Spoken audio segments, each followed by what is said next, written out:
Now let's bring in Atlanta News First senior reporter Patrick Quinn, who's live in Midtown. You know, Patrick, no shortage of critics, but also champions of Kirk weighing in on his death.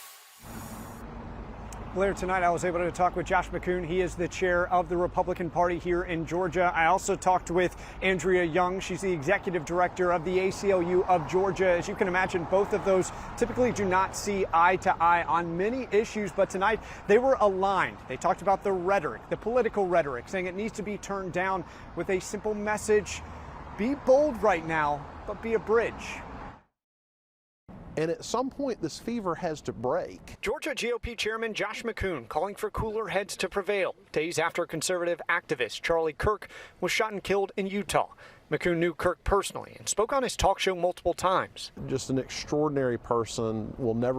I'll never see somebody like this in my lifetime, I don't believe. McCoon criticized Democrats after Kirk's death for stoking the flames in a politically tense climate. We need to have more voices, particularly more voices on the political left in this country, that are willing to say political violence is wrong, full stop. This is getting to be as bad as I've seen it. Andrea Young, executive director of the ACLU of Georgia, said she's especially concerned here in Georgia, where you can publicly carry a firearm. Even still, she stressed civil discourse must be always protected. As ACLU, we try to talk about facts, about evidence, about positions, and not disparage people or their character.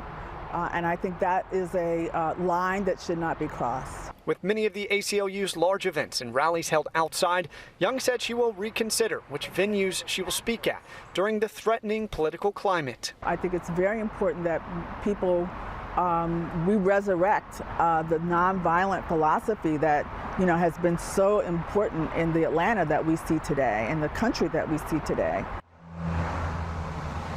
And Andrea Young, she pointed to her dad, Ambassador Andrew Young, and his time in Congress. She said she remembered nothing like the political division we're seeing right now in her dad's tenure. That being said, she did give Georgia some credit. She said under the Gold Dome, most Georgia politicians are very respectful of each other. She'd like to see that same level of respect go outside of the Capitol.